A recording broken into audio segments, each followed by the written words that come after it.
तो जैसा कि पिछले एपिसोड में हमने देखा था, वांगलिंग की मुलाकात जाओ वुटाई से होती है। वहीं दूसरी तरफ हमें युनकोजी के बारे में हर एक चीज़ पता चल जाती है कि वो बेसिकली इमॉर्टल ग्रेवयार्ड के यानी कि इमॉर्टल क्लैन के सेकंड एंसेस्टर है। अब आगे, अब यहाँ पर जो जाओ वुटाई था, वांगलिंग को एक जेड देता है और कहता है कि इसमें लियू मे का पूरा डोमेन है। डोमेन का मतलब इन्फॉर्मेशन है, और अगर ये तुम्हें चाहिए तो तुम ले सकते हो, नहीं तो तुम्हारे ऊपर है। और जाओ वुटाई यहाँ से निकल जाता है। और वांग लिंग अब इस लड़की का जो डाउ था, यानी कि लियू मे का, उसे स्टडी करना शुरू करता है और हैरान था। ये तो थाउजेंड चेंज रूथलेस डोमेन है। मतलब इस लड़की के हजार से भी ज़्यादा इमोशंस हैं, अलग अलग तरह के। ये वांगलिंग तो पहले ही ऑब्जर्व कर चुका था, लेकिन इतना ज़्यादा होगा इससे भी नहीं लगा था। और ये सोचता है कि अगर लियू में बीच में आई, वैसे तो ये पंगा लेना नहीं चाहता है, तो फिर ये छोड़ेगा नहीं। और वांगलिंग यहाँ पर एक एंशियंट एरे में एंटर करके निकल जाता है। अब यहाँ पर चू कंट्री को दिखाया जाता है, जो कि फॉरसेकन इमॉर्टल क्लैन के काफ़ी करीब था। और वहाँ पर जो क्लाउड स्काई सेक्ट था, जहाँ की टीचर लिमुआन हुआ करती थी, फिलहाल वो इमॉर्टल क्लैन के कब्जे में था। और वांगलिंग आज के दिन कंट्री चू के बाहर पहुँच चुका था। और यहाँ पर जो भी कल्टिवेटर्स थे, इमॉर्टल क्लैन वालों ने उनके ऊपर भी अपने टैटूज डाल दिए थे। और यहाँ पर बहुत सारे प्लांट्स को भी ऐसा बड़ा होते हुए देखा जा सकता है। अब क्योंकि यहाँ पर ट्रांसफर एरिया एक्टिवेट होता है जब वांगलिंग आता है, तो इमॉर्टल क्लैन की नज़र उस तरफ जाती है। अब वांगलिंग जैसे ही प्रकट होता है, यहाँ पर 7 से 8 शमन्स होंगे वांगलिंग पर अटैक करने के लिए पड़ते हैं। पर जब तक ये वो अटैक कर पाते, वांगलिंग गायब हो जाता है और जो जाउरू गांव था, जाउरू का गांव, ये वहां पे पहुंचता है। अब वांगलिंग यहाँ से फॉरेन बैटल ग्राउंड जाना चाहता था, पर तभी इसका दिल हल्का सा ऐसा दहल जाता है। और अब ये कुछ प्लान करता है कि अब ये इमॉर्टल ग्रेवयार्ड जाएगा, क्योंकि लास्ट टाइम ये थर्ड लेयर तक ही गया था। ऊपर जाकर ये देखना चाहता था कि ऊपर में क्या क्या चीज़ें हैं। और पलक झपकते ये इमॉर्टल ग्रेवयार्ड का जो वो होल था, वहां पे पहुंच चुका था। अब जब यहाँ पर ये बढ़ता है तो बहुत सारे शमन से मिलते हैं, लेकिन वांगलिंग अब क्योंकि बहुत पावरफुल था, तो ये खुद को हाइड कर पा रहा था। क्योंकि 5 लीफ समन्स, 6 लीफ समन्स, इसका क्या ही कर सकते हैं। अब वांगलिंग यहाँ पर एक वर्ड कार्विंग निकालता है और उसे बोलता है कन्वर्ट। और एकदम वांगलिंग का क्लोन यहाँ पर बन जाता है। ये सोल ट्रांसफॉर्मेशन के लेवल के बंदे ही ऐसा कर सकते हैं। मतलब आप लकड़ी से भी अपना एक अवतार बना सकते हो। अब जो होल था उसके पास में एक पेड़ था, वो एंशियंट ट्री होगा। और जैसे ही वांगलिंग अवतार को भेजता है, एंशियंट ट्रीज के टैटूज चमकते हैं और अवतार पर अटैक करने लगते हैं। और अवतार जैसे इस पर ही अटैक होता है, अवतार फिर से लकड़ी में बदल के वहीं पे गिर जाता है। और अब वांगलिंग को समझ में आता है कि क्यों यहाँ पर इमॉर्टल क्रेन वाले बहुत कम हैं और बाहर में अटैक कर रहे हैं। क्योंकि ये जो प्लांट है इस जगह को रुक सेव करके पहले से है। मतलब अंदर जाना इतना आसान भी नहीं है। अब वांगलिंग अपने सोल फ्लैग को निकालता है। ये 1 बिलियन सोल फ्लैग नहीं था, ये किलिन बेस्ड वाला सोल फ्लैग था जो कि इसने बनाया था। और वांगलिंग के पास फिलहाल 3 सोल फ्लैग है। एक तो 1 बिलियन सोल फ्लैग है, दूसरा एक 1000 सोल फ्लैग है, और एक ये वाला यानी कि किलिन बेस्ड वाला। अब वांगलिंग ये जो सोल फ्लैग था, इसमें से एक सोल फ्रैगमेंट था जो कि कोर फॉर्मेशन पे होगा, इससे भेजता है। और वो प्लांट एक्टिवेट नहीं होता है। इससे समझ में आ जाता है कि लगता है कोर फॉर्मेशन के सोल फ्रैगमेंट्स जा सकते हैं। अब ये क्या करता है कि ये जो फ्रैगमेंट्स थे इससे एक आर्मर बनाता है और अपनी बॉडी को कवर कर लेता है। और आराम से अब ये अंदर चला जाता है और पलक झपकते फर्स्ट लेयर और फिर टेलीपोर्ट करके सीधा सेकंड लेयर के एंट्रांस पर ये पहुंच जाता है। और यहाँ पर जब ये स्कैन करता है तो फर्स्ट फ्लोर पे तो बस 3 लीफ स्टेज वाले बंदे ही मिलते हैं। और पलक झपकते ये थर्ड लेयर के भी करीब था। यहाँ के एरिया को ये ऑब्जर्व करता है। थर्ड लेयर पर ही इसे रिनकारनेशन फ्रूट मिला था पिछले बार, वो जगह खाली था। फिलहाल ये टेलीपोर्ट करके फोर्थ लेयर के करीब पहुंच जाता है। और यहाँ पर इसे 6 लीफ समन्स दिखाई देते हैं, पर वो वांगलिंग को ऑब्जर्व नहीं कर पाते। वांगलिंग इनके साथ ही फोर्थ लेयर में एंटर कर जाता है। और ये जो 6 लीफ समन था, अपने साथियों इवन वांगलिंग को भी लेकर यहाँ से आगे बढ़ जाता है और उसे पता भी नहीं चलता है, वांगलिंग के कल्टीवेशन की वजह से। और पलक झपकते ये फोर्थ लेयर के सेंटर में थे, जहाँ पर एक रिनकारनेशन ट्री था जो कि 30 फीट लंबा भी होगा। पर यह पेड़ थोड़ा अलग था। इस पेड़ पर ब्रांचेस नहीं थे, बल्कि सर्कुलर लाइट चमक रही थी। और लाइट के बीच में एक ओल्ड मैन था जो कि नंगा था, और उसके चेस्ट पर एक होल था। और इसके फोरहेड पर 8 लीव्स चमकते हुए देखा जा सकता है। और जो टैटू था काफ़ी ज़्यादा कॉम्प्लिकेटेड एंशियंट ऑरा से भरा हुआ था। और पेड़ के आसपास 6 लीव्स जो समन्स होते हैं, ये 10-12 तो और खड़े होंगे। और सभी इन समन्स के पीछे 10-12 कल्टीवेटर्स और खड़े थे। वांगलिंग फिलहाल यहाँ पर छिप जाता है, और पावरफुल इतना था कि कोई इसे ट्रैक भी नहीं कर सकता था। 8 लीफ समन्स इसे डिटेक्ट कर सकता है, लेकिन फिलहाल वो कल्टीवेशन में था। और इसे समझ में भी आता है कि ये जो 8 लीफ समन है वो सीरियसली इंजर्ड है। अब यहाँ पर ये जो कल्टीवेटर्स थे, ये इनके पास थोड़ी टैटूज होता है। ये लगभग 100 से ज़्यादा थे और सभी का पावर लेवल कोर फॉर्मेशन पे था। इन्हें आगे बुलाया जाता है। और फिलहाल ये जो सिक्स लीफ समन्स थे ये अपनी ऑरा को यूज़ करते हैं, यानी टैटूज को रिनकार्नेशन ट्री की तरफ भेजते हैं। रिनकार्नेशन ट्री से ब्रांचेज निकलते हैं और ये जो 100 कल्टीवेटर्स थे इन्हें घेरने लगते हैं। वांगलिंग ये सब देख रहा था और इससे थोड़ा सा हैरानी होती है और मानो रिनकार्नेशन ट्री इस समय जिंदा हो रहा हो। और वांगलिंग को समझ में आता है कि इन कल्टीवेटर्स की ऑरा पहले रिनकार्नेशन ट्री एब्जॉर्ब कर रहा है, उसके बाद वो जो 8 लीफ समन है जो कि इंजर्ड है वो उसके थ्रू एब्जॉर्ब कर रहा है और वो जिंदा हो रहा है। अब वांगलिंग काफ़ी तेजी से मूव करता है। 6 लीफ समन्स तो देख भी नहीं सकते थे और सीधा ये 8 लीफ समन के सामने प्रकट होता है और तुरंत ही एक पाम अटैक 8 लीफ समन की तरफ बढ़ा देता है। वांगलिंग फिलहाल इसकी बॉडी से मिल्की वाइट ग्लो निकलता है, यानी कि ये संकेत था कि ये सेलेस्टियल स्पिरिचुअल एनर्जी को यूज कर रहा था। अब जैसे ही अटैक को आगे बढ़ाता है 8 लीफ समन वो तुरंत ही अपनी आंखें खोलता है और डर जाता है। इधर वांगलिंग का जो पाम अटैक था सामने जाके टकराता है और पूरा फोर्थ लेयर यहाँ पर हिल के रह जाता है और सॉकवेव जो निकलते हैं 6 लीफ समन्स वगैरह तो काफ़ी दूर फेंक दिए जाते हैं और सभी खून की उल्टी कर रहे थे।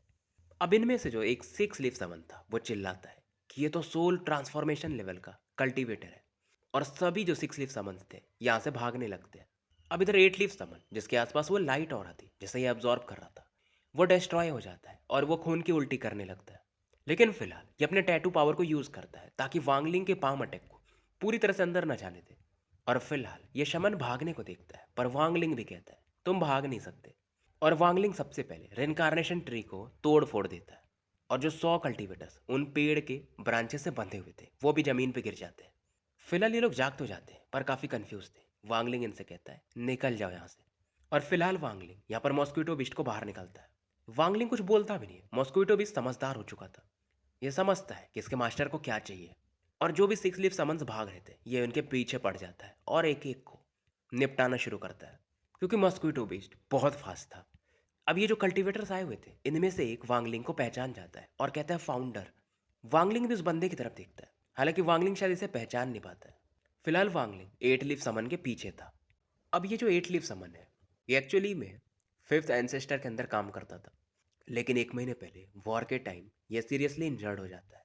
एक सोल ट्रांसफॉर्मेशन के लेट फेज के बंदे ने इसे इंजर्ड किया था और इस दौरान ये सोचता है अगर मैं 11th फ्लोर पे पहुंच गया तो मैं फिर से बच सकता हूँ, क्योंकि शायद 11th फ्लोर पर इसके थर्ड एंसेस्टर हैं जिन्हें कि जुकुजी ने यानी कि करेंट सुजाकू ने इंजर्ड किया था। इधर वांगलिंग अपने सेलेस्टियल स्वॉर्ड को बाहर निकालता है, इसमें अच्छा खासा सेलेस्टियल स्पिरिचुअल एनर्जी भरता है और सामने की तरफ चला देता है। फिलहाल ये बंदा भाग रहा था और इसके अंदर जो वो टैटू था जो कि काफ़ी एंशियंट ऑरा वाला था फिर से निकलता है वांगलिंग को तलवार को ब्लॉक करने के लिए। लेकिन इस बार ये टैटू शैटर्ड हो जाता है, यानी कि टूट फूट जाता है और फिलहाल ये एट लीफ समन यहाँ पे मारा जाता है। लेकिन मरते मरते ये वांगलिंग से पूछता है कि तुम कौन हो। वांगलिंग भी कहता है वो तो मैं नहीं बताऊंगा, लेकिन फिलहाल ये इस बंदे के ऊपर एक रेस्ट्रिक्शन लगा देता है और इसके सर को धड़ से अलग कर देता है। पर वांगलिंग हैरान था, यार इसके अंदर सोल नहीं था, क्योंकि वांगलिंग ने इसे मारते समय ही सोल रिफाइनिंग टेक्निक को यूज़ किया था ताकि इसके सोल को ये यूज़ कर सके। अब ये इसके सर की तरफ देखता है, यानी स्कल। इस बंदे की खोपड़ी के आसपास एक घोंसली फायर था और इसके सर पर एक टैटू जैसा बनता है। अब वांगलिंग भी सोचता है और इसके स्कल को अपने स्टोरेज बैग में रख लेता है। इधर मस्कीटो बिस्ट भी इसके करीब आ चुका था और इसके डंक पर खून को देखा जा सकता था। वांगलिंग फिलहाल मस्कीटो बिस्ट को अंदर भरता है, फोर्थ लेयर को चेक करता है और फिफ्थ लेयर की तरफ बढ़ जाता है। अब जो फिफ्थ लेयर था ये फोर्थ लेयर से भी काफ़ी बड़ा था और बंजर भी नहीं था, मतलब पौधे वगैरह यहाँ पर देखे जा सकते हैं। पांचवें लेयर पर वांगलिंग को 3 रिनकार्नेशन ट्री देखने को मिलते हैं और हर एक रिनकार्नेशन ट्री पर 8 लीफ समन्स यहाँ पर रिकवर कर रहे थे। अब वांगलिंग एक की तरफ बढ़ता है कि इसे भी निपटा ही देता हूँ, पर तब ये कुछ तो फील करता है और पीछे हट जाता है। यहाँ पर जो कुछ काई, अगर आप समझते हो, जो जमीन पे हरे हरे पौधे उग जाते हैं, वैसे कुछ प्लांट्स थे जो कि इकट्ठा होने लगते हैं और एक ऑरा, एक ह्यूमन ऑरा के रूप में बदल जाते हैं और एक आवाज़ आती है कि फॉरेनर यहाँ से निकल जाओ। वांगलिंग को भी आता है गुस्सा, ये निकालता है 1 बिलियन सोल फ्लैग को, क्योंकि वांगलिंग जानता था इसके पास समय कम है, जल्दी से इन चीज़ों को निपटाना पड़ेगा। और ये बोलता है इन सभी सोल्स को कि फ्यूज़ हो जाओ। अब जैसे ही सभी सोल्स फ्यूज़ होते हैं एक एसेंडेंट लेवल का पावरफुल सोल बनता है और पूरा फिफ्थ लेयर यहाँ पर कांपने लगा था और बाकी जो सोल्स बचे थे इस प्राइमरी सोल्स के आसपास घूमते रहते हैं और ये तुरंत ही आदेश देता है कि मार दो। अब यहाँ पर जो भी प्लांट्स थे एक के बाद एक ये एसेंडेंट लेवल कल्टीवेटर सोल सबको ख़त्म करने लगता है। और सबसे पहले अब ये रिनकार्नेशन ट्री के पास बढ़ता है, जहाँ पर एक बंदा एट लीफ समन खुद को हील कर रहा था और ये उसे मार देता है। और बाकी भी जो दो बचे हुए थे एट लीफ समन्स, उन्हें भी ये मार देता है और इनके खोपड़ी को रख लेता है। अब वांगलिंग यहाँ से सिक्स लेयर की तरफ बढ़ता है और वांगलिंग का मेन टारगेट ये रिनकार्नेशन ट्रीज थे। सिक्स लेयर पर भी तीन रिनकार्नेशन ट्रीज इसे देखने को मिलते हैं और यहाँ पर भी तीन लोग हील कर रहे थे और तीनों को ये मार देता है।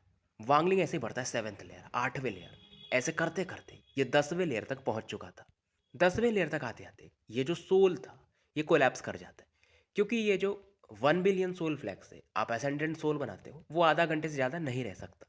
तो फिलहाल वांगलिंग 1 बिलियन सोल फ्लैग को अंदर रख लेता है और इसे समझ में आता है कि जितनी बार इसे यूज़ करो इसमें थोड़े से वीकनेस आते हैं, इसीलिए 1 बिलियन सोल फ्लैग को ज़्यादा यूज़ नहीं किया जाता है।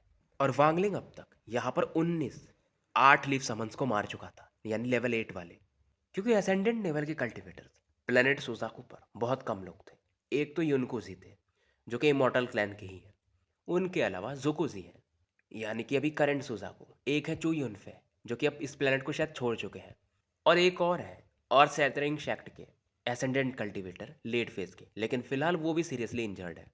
और वांगलिंग 10वें फ्लोर तक आते आते इससे बहुत सारे स्पिरिचुअल स्टोन्स भी मिले थे, पर इनसे भी ज़्यादा वांगलिंग का ध्यान इन लोगों की खोपड़ियों पर था जिस पर टैटू के मार्क थे, और सभी का पावर लेवल सोल ट्रांसफॉर्मेशन के बराबर था।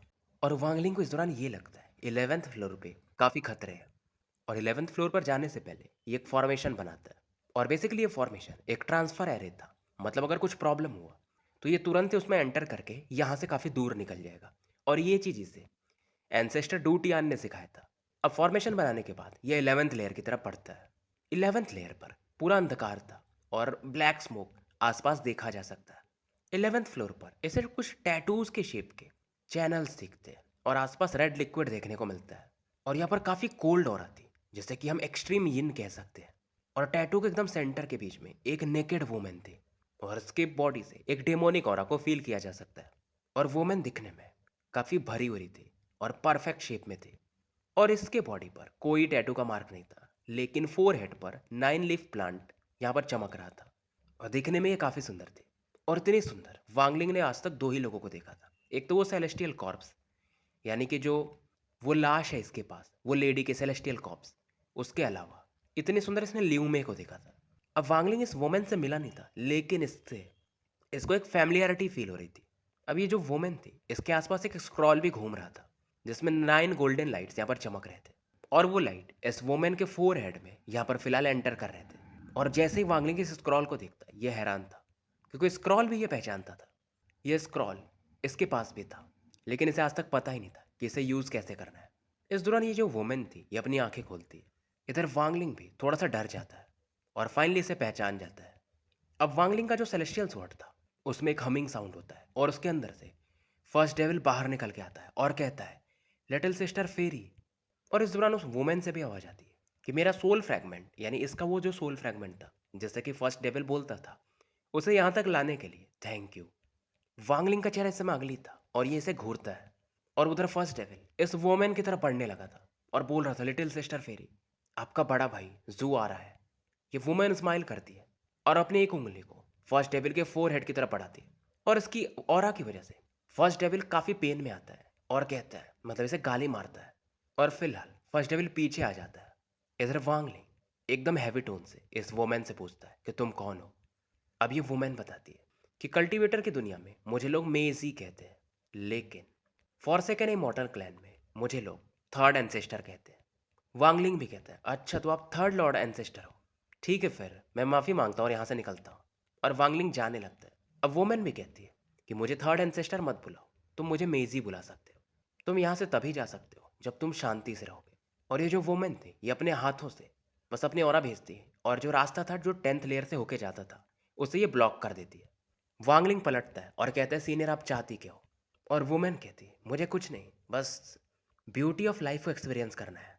मैं तुम्हें देख के इतना तो समझ सकती हूँ कि तुमने आज तक किसी वुमेन को टेस्ट नहीं किया है, शायद मैं काफ़ी लकी हूँ। वांगलिंग देखता है और कहता है कि आप यहाँ पे हो, यानी कि आप भी इंजर्ड हो। और वांगलिंग इस दौरान एक आइटम निकालता है जो कि 1 बिलियन सोल फ्लैग था और कहता है इसे पहचानती हो। वुमेन तुरंत ही कहती है 1 बिलियन सोल फ्लैग, और साथ में वांगलिंग सेलेस्टियल स्वॉर्ड पर भी अपनी ऑरा को फोकस करने लगता है और सामने की तरफ एक अटैक करके दिखाता है और कहता है अभी तक मैंने बस 10% ऑरा यूज़ किया है। वुमेन पहचान जाती है कि ये तलवार भी एक सेलेस्टियल ट्रेजर है, लेकिन फिर भी कहती है कि तुम दो चीज़ों से मुझे मारना चाहते हो। वांगलिंग भी कहता है आप फुल पावर पे होती तो शायद नहीं कर पाता, लेकिन आप इंजर्ड हो और आज मैं जा रहा हूँ, आप हील कर सकती हो। वांगलिंग जानता था कि ये वुमेन एसेंडेंट लेवल की है और वांगलिंग के पास ज़्यादा चांसेस नहीं है कि इन्हें हरा पाए। पर ये वुमेन हंसती है कि यार मैं तुम्हारे पे हार्ड थोड़ी जा रही हूँ, बस मैं लाइफ एक्सपीरियंस करना चाहती हूँ। और तुम अगर इस लेयर को पार कर गए तो टोटल यहाँ पर 19 लेयर है और तुम्हें आगे बहुत अच्छी चीज़ें मिल सकती हैं। तुम्हें ऊपर में हमारे फॉरसेकन इमॉर्टल क्लैन का टैटू पावर भी मिल सकता है, जैसे कि बेसिकली हमारे फर्स्ट एंसेस्टर उनका सोल फ्रैगमेंट गार्ड कर रहा है और तुम उनके भी फ्रैगमेंट को अगर ले लिए तो तुम्हारा 1 बिलियन सोल फ्लैग काफ़ी पावरफुल हो जाएगा। पर वांगलिंग जुरान की तरफ देखता है, इसकी आवाज़ काफ़ी कोल्ड थी और ये कहता है कि मैं आपको 3 गिनती देता हूँ। अब वो आप पे डिपेंड करेगा कि आप मुझसे फाइट करना चाहती हैं या मुझे जाने देना चाहती हैं। अब वुमेन ये इस दौरान ये सब आहें भरती है और सामने जो टनल था जो कि गायब हो चुका था वो फिर से प्रकट हो जाता है और ये कहती है क्योंकि तुम कंफर्टेबल मेरे साथ होना ही नहीं चाहते हो तो ठीक है जाओ, लेकिन एटलीस्ट मेरा वो जो सोल फ्रैगमेंट है जो तुम्हारे पास है उसे छोड़ जाओ। वांगलिंग भी कहता है जब मैं इमॉर्टल ग्रेवयार्ड से बाहर निकल जाऊंगा तो इसे रिलीज कर दूंगा और आपके पावर के हिसाब से आप इसे तुरंत ही अपनी तरफ खींच लोगी। अब वांगलिंग जब वापस जा रहा था टनल की तरफ तो ये वुमेन स्माइल करती है कि चलो अब तुम मेरे जाल में फंस रहे हो, क्योंकि ये टनल शायद कहीं और जाता था जो इसने अभी बुलाया था। लेकिन वांगलिंग टनल में जाने से पहले एक फॉर्मेशन एक्टिवेट करता है और यहाँ से गायब हो जाता है। ये वुमेन भी हैरान थी क्योंकि वांगलिंग ने जाने से पहले यहाँ एक फॉर्मेशन बनाया था और एक 10th लेयर पे, तो सीधा ये 10th लेयर पे निकलता है और यहाँ से भागने लगता है। और ये वुमेन भी हैरान थी कि क्या ही चौकन्ना बंदा ही है और ये मुझे काफ़ी पसंद आ रहा है, अगर मैं इसे पूरा सोख जाऊँ तो मेरा टैटू पावर काफ़ी बढ़ जाएगा। और इस दौरान ये अपने जीभ से अपने होठों को चाटती है और इस दौरान ये कहती है चलो कोई नहीं, अब मैं इसको पकड़ ही लेती हूँ। और इसके पास में जो स्क्रॉल था उस स्क्रॉल को ये वुमेन आदेश देती है कि जाओ और इसे पकड़ लो। अब ये स्क्रॉल गायब होता है और इस दौरान ये वुमेन कहती है एक सोल ट्रांसफॉर्मेशन का बंदा जिसने वुमेन को टेस्ट ही नहीं किया और ये फिर से अपने होठों को छू रही थी कि जल्दी आओ, मजा आएगा। इधर वांगलिंग भाग रहा था और इसका डिवाइन सेंस चारों तरफ फैल चुका था, क्योंकि इसे भी मालूम था ये वुमेन इतना आसानी से वांगलिंग को जाने तो नहीं देगी। इधर वांगलिंग सेकंड लेयर तक पहुंच चुका था और फर्स्ट लेयर से टेलीपोर्ट करने ही वाला था, तब ये कुछ फील करता है और तुरंत ही अपने सेलेस्टियल स्वॉर्ड को आगे की तरफ चलाता है। और यहाँ पर फाइनली वो स्क्रॉल वांगलिंग को दिखाई देता है। स्क्रॉल खुल चुका था और इसमें 10 पर्पल डॉट्स को देखा जा सकता है जो कि एक सर्कल बना रहे थे और इन 10 बिंदुओं में से एक स्नेक टैटू बनता है और पलक झपकते ये 1000 फुट का ड्रैगन बन चुका था। पर वांगलिंग इधर अपने सेलेस्टियल स्वॉर्ड से इस पर अटैक करता है, लेकिन उस स्नेक को कोई फर्क नहीं पड़ रहा था। वांगलिंग को समझ में आता है कि शायद सेलेस्टियल स्पिरिचुअल एनर्जी इस पर काम नहीं करेगा। अब वांगलिंग यहाँ पर रेस्ट्रिक्शंस बनाने लगता है और इस बार ड्रैगन को पीछे हटना पड़ता है और फाइट करते करते वांगलिंग फर्स्ट लेयर पे पहुंच चुका था। अब इस बार वो स्क्रॉल फिर से घूमता है, उसमें जो 10 डॉट्स थे वो फिर से घूमते हैं और इस बार एक टाइगर बाहर निकलता है जो कि 1000 फीट का ही था और अपने पंजे से वांगलिंग पर अटैक करता है। क्योंकि वांगलिंग ने वो जो ड्रैगन के माउथ था उसको रेस्ट्रिक्शन से बांध दिया था, तो पहले ये टाइगर ड्रैगन को आज़ाद करवाता है और ये दोनों वांगलिंग के पीछे चले जाते हैं। इधर वांगलिंग एक आइटम निकालता है और ये वही स्क्रॉल था जो कि इसे आज तक ये यूज़ नहीं कर पाया था और वांगलिंग जानता था कि शायद अब इसे कैसे यूज़ करना है। और जैसे ये स्क्रॉल निकलता है टाइगर और ड्रैगन दोनों रुक जाते हैं और वांगलिंग भी इस स्क्रॉल को खोल देता है। लेकिन वांगलिंग वाले स्क्रॉल में एक ही गोल्डन पर्पल डॉट था और वहीं वो जो 10 डॉट वाला स्क्रॉल था जो कि इन टाइगर और ड्रैगन के पीछे था वो भी यहाँ पर आ चुका था। अब दोनों स्क्रॉल्स के बीच में ये ड्रैगन और टाइगर थे और ये दोनों कंफ्यूज थे कि हम किसके अंदर से बाहर निकले हैं। और वहीं 11th लेयर पर वो जो थर्ड एंसेस्टर बैठी थी मेजी, उनका भी चेहरा बदल जाता है। ये टैटू बीस्ट एटलस इस बंदे के पास कैसे हो सकता है, हमारे फॉरसेकन इमॉर्टल क्लैन का ट्रेजर? क्या ये वही है जो हमारे फर्स्ट एंसेस्टर ने बाहर की दुनिया में छोड़ा था? और इस दौरान ये वुमेन बोलती है रिटर्न। अब जैसे ये बोलती है वो जो 10 डॉट वाला स्क्रॉल था वो तुरंत ही कांपता है और वापस लौटने लगता है और जो ड्रैगन और टाइगर थे उस स्क्रॉल के अंदर समा जाते हैं। अब वांगलिंग वाला जो स्क्रॉल था उसके आसपास एक इल्यूजन बनता है एक वुमेन जैसा। अब ये जो वुमेन प्रकट हुई थी ये तुरंत ही ड्रैगन और टाइगर तरफ देखती है और बस हाथों से इशारा करती है, दोनों आकर के इस स्क्रॉल में समा जाते हैं। और उधर 11th फ्लोर पर जो मेजी बैठी थी वो ब्लड वोमिट करने लगती है, क्योंकि ये जो बीस्ट थे ये इनके थे जिन्हें कि अब किसी और ने चुरा लिया था। और ये काफ़ी हैरान थी और ये सोचती है कि ये कौन से एंसेस्टर है जिन्होंने खुद को ही इस टैटू बीस्ट एटलस स्क्रॉल में सील कर लिया था और खुद एक टैटू बीस्ट बनना चाहते हैं। अब ये जो मेजी थी, ये अपने 9 लीव्स को एक्टिवेट करते हैं और इनका जो स्क्रॉल था उसे वापस बुलाने लगते हैं। इधर वांगलिंग के पास भी ज़्यादा समय नहीं था, ये इधर से बाहर निकल जाता है। और जब ये बाहर निकलता है तो वो जो सोल फ्रैगमेंट था मेजी का, ये उन्हें वापस भी नहीं करता है। क्योंकि बात ऐसी थी कि ये सोल फ्रैगमेंट वैसे तो मेजी का था, लेकिन ये जो सोल्स होते हैं जब एक टाइम के बाद ग्रो कर जाते हैं तो किसी के पास अगर ओरिजिनल बॉडी भी हो तो वापस नहीं जाते, मतलब ये उनके कंट्रोल में नहीं था। नहीं तो जायन डेमन क्लैन के एंसेस्टर इस चीज़ को कैसे अपने पास रख पाते। और वांगलिंग के लिए ये सोल फ्रैगमेंट काफ़ी काम का था, क्योंकि इसकी मदद से ये किसी के साथ बैटल जीत सकता है। इधर सीन शिफ्ट होता है और जुकुजी को दिखाया जाता है, जो कि माउंट सुजाकू पर कल्टीवेट कर रहे थे। और इनके आसपास एक रेड क्रिस्टल घूम रहा था, जो कि हार्ट के शेप में था। और ये था कल्टीवेशन प्लैनेट हार्ट, जो कि पूरे प्लैनेट को कंट्रोल करने के लिए यूज़ किया जाता है। और इसी की मदद से हम कल्टीवेशन प्लैनेट क्रिस्टल को भी कंट्रोल करते हैं। जोकोजी आंखें खोलते हैं और इनकी आंखों में एक पागलपन था, जो कि पहले नहीं था। और ये बोलते हैं, युनकोजी, मैं फॉरसेकन इमॉर्टल क्लैन को हेट नहीं करता हूँ, लेकिन तुमसे बहुत ज़्यादा करता हूँ। तुम एक धोखेबाज हो। और ये किसी का नाम लेते हैं कि कियान पिंग हाई, अगर आपके पास सोल है तो देखो आपने किसको चूज़ किया था। और इस दौरान ये पुराने दिनों को याद करते हैं कि युनकोजी और मैं एक साथ ही बहुत समय तक रहे हैं और टैलेंट हमारा सिमिलर था। लेकिन जो पहले वाले सुजाकू थे वो युनको-जी को ज़्यादा पसंद करते थे और मुझे गालियाँ मारते थे। और जब उन्होंने पास्ट में मुझे मिस्टीरियस सुजाकू फॉर्मेशन दिया तो मैं काफ़ी खुश था। और मेरे दिमाग में एक ही चीज़ था कि मैं प्लेनेट सुजाकू को काफ़ी स्ट्रॉन्ग बनाऊंगा और एक अच्छा सुजाकू बनूंगा। लेकिन मुझे क्या पता था कि कियान पिंग हाई वो काफ़ी वीसियस थे। कियान पिंग हाई बेसिकली इसके पहले वाले सुजाकू थे। क्योंकि अगर आप कभी भी मिस्टीरियस सुजाकू फॉर्मेशन को यूज़ करोगे तो आपका सोल डैमेज होता है, और ज़्यादा यूज़ कर दिए तो आपका ओरिजिन सोल कभी रिकवर ही नहीं होगा।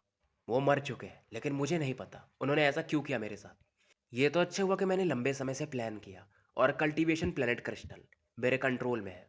क्योंकि बात ऐसी थी कि जो कियान पिंग हाई थे वो युनकुजी को अगला सुजाकू बनाना चाहते थे। और इस दौरान ये कहता है कि कियान पिंग हाई, इसीलिए मैंने तुम्हारी बॉडी को अपने माउंट सुजाकू पर दफनाया भी नहीं, बल्कि कॉर्पसेट को दे दिया। इसी तरह से मेरा नफरत तुमसे कम हो सकता है, और मैं ही सबसे अच्छा सुजाकू हूँ। तुम गलत थे। और फाइनली मुझे लंबा समय ढूंढने के बाद तुम्हारा एक डिसेंडेंट मिला, कियान फेंग। और इसका भी स्पिरिट रूप तुम्हारे जैसा ही है, वो तुम्हारे जैसा दिखता भी है। और जब मैं उसे देखता हूँ तो मेरी नफरत और बढ़ जाती है। और मैं उसको मिस्टीरियस सुजाकू फॉर्मेशन देने वाला हूँ, क्योंकि जब वो यूज़ करेगा तो उसे पता चलेगा कि उसका जो ओरिजिन सोल है वो भी डैमेज होगा, और मैं काफ़ी खुश रहूँगा। और यही तरीका है ताकि मैं अपनी नफरत को पूरा कर चुकूँ जो तुमने किया है। और इस दौरान ये यूनकूजी को याद करता है कि क्या तुम्हें पता है कल्टीवेशन प्लैनेट क्रिस्टल के बारे में। और ये कहता है कि हालांकि कल्टीवेशन प्लैनेट क्रिस्टल को सेकंड सुजाको ने सील कर दिया था ताकि फ्यूचर सुजाकोज इसे कंट्रोल नहीं कर पाएंगे, लेकिन मेरे पास उसका भी तोड़ है, कल्टीवेशन प्लैनेट हार्ट। उसकी मदद से मैं कल्टीवेशन प्लैनेट क्रिस्टल को बाहर निकाल सकता हूँ। हालांकि प्राइस काफ़ी ज़्यादा है। कल्टीवेशन प्लैनेट क्रिस्टल को मैं बाहर तो निकाल दूंगा, लेकिन मैं भी मारा जाऊंगा। और बेसिकली ये कल्टीवेशन प्लैनेट क्रिस्टल को भी तोड़ने वाला था। तो अगर ऐसा करेगा तो कल्टीवेशन अलायंस वाले जो है, यानी बाहरी दुनिया के जो पावरफुल लोग हैं, एक अलायंस है, वो लोग यहाँ पर तो आएंगे। और जब वो आएंगे तो तुम्हारा इमोर्टल क्लैन भी बचेगा नहीं। और ये कहता है कि युनकुजी, मैं तुम्हारे साथ इस बार गेम खेलने वाला हूँ। तुमने 3 महीने का समय दिया था ना, तुम्हें पता चलेगा। हाँ, अगर तुम्हें कल्टीवेशन प्लैनेट क्रिस्टल मिल गया तो अलग बात है, नहीं तो मैं कल्टीवेशन प्लैनेट क्रिस्टल को डिस्ट्रॉय कर दूंगा और तुम्हारा इमोर्टल क्लैन भी मारा जाएगा। इसीलिए जुकुजी की आंखों में इस समय एक पागलपन था और ये काफ़ी तेजी से हंस रहा था। अब यहाँ पर सुजाकू के वेस्ट के एरिया को दिखाया जाता है, जहाँ पर छोटी छोटी झोपड़ियाँ बनी हुई थी।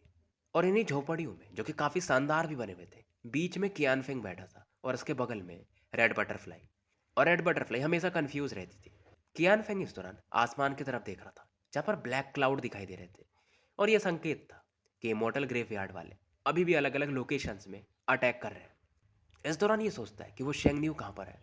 उसने मुझे इंजर्ड किया था, अगली बार तो उससे मैं मार के रहूँगा और उसके डोमेन को मैं डिवोर कर जाऊँगा। हालांकि उसके पास 1 बिलियन सोल फ्लैग है, लेकिन ओल्ड मैन ने भी, यानी कि सुजाकू की बात कर रहा है, कि मुझे एक ट्रेजर दिया है। और ये ट्रेजर काफ़ी पावरफुल है, ओल्ड मैन की बातों से लग रहा था। लेकिन ये फिर से सोचता है कि ओल्ड मैन ने ये चीज़ मुझे दिया तो है, पर मुझे डाउट होता है, क्योंकि आजकल वो मुझे अलग नज़रों से देखता है। और ये सोचता है कि मैं इस काम में नहीं पड़ता हूँ। मेरी जो जूनियर अप्रेंटिस सिस्टर है, यानी कि लियू में, वो सेंगन्यू के डोमेन को डिवोर करेगी और बाद में मैं मेरे जूनियर अप्रेंटिस सिस्टर का डोमेन को डिवोर कर जाऊंगा। उसके बाद इस प्लेनेट को ही छोड़ दूंगा। लेकिन उसके पहले मुझे उस जिगजिन को मारना पड़ेगा। इधर 1 महीना बीत चुका था और एक फिगर प्रकट होता है जाओ कंट्री के कॉर्प सेक्ट के अंदर में, और ये था वांगलिंग। क्योंकि इन 1 महीनों में वांगलिंग ने आराम नहीं किया था। ये इसके बाद फॉरेन बैटल ग्राउंड गया था जहाँ पर बहुत सारे वॉन्डरिंग सोल्स थे। ये अपने 1 बिलियन सोल फ्लैग को अब काफ़ी स्ट्रॉन्ग कर चुका था, लेकिन ये पूरी तरह से इसमें कामयाब नहीं होता है। अब वांगलिंग का जो अगला मकसद था, क्योंकि कॉर्प सेक्ट में जाओ कंट्री वाले ब्रांच में एक बहुत बड़ी सी बॉडी थी, ये उसे पाना चाहता था। और शायद ये बॉडी जो थी जायन डेमन क्लैन के एंसेस्टर की थी, और फर्स्ट एंसेस्टर की थी, जो कि सुजाकू कंट्री पर अपने जायन डेमन क्लैन को लेकर आए थे। और वांगलिंग को इनका ब्लड चाहिए था, ताकि इनके ब्लड को ये अपनी मेन बॉडी में यूज़ कर सके और उसका पावर लेवल को बढ़ा सके। और इसे बाकी चीज़ों से मतलब नहीं था। इसका बस एक ही मकसद था कि कल्टीवेशन प्लेनेट क्रिस्टल हासिल करना है और इस प्लेनेट को छोड़ देना है। उसके बाद ये टियान यून प्लेनेट पर जाएगा, जहाँ पर इसके जो टीचर है जिनका नाम टियान यून है, या जिन्हें लोग प्यार से ऑल सीर भी कहते हैं, उनका ये डिसाइपल बनेगा और असेंडेंट लेवल और उसके भी ऊपर जाएगा। फ्यूचर में ये सुजाकू लौटेगा और ये देखना चाहता था कि ये कल्टीवेशन अलायंस वाले, जो कि बहुत पावरफुल कहे जाते हैं, वो लोग कैसे हैं। और ये सोचता है कि फिलहाल तो मैं जोकोजी को नहीं हरा सकता, लेकिन उनके जो 2 डिसाइपल्स हैं लियू में और कियान फेंग, इन दोनों को मैं टेस्ट करके तो जाऊंगा ही।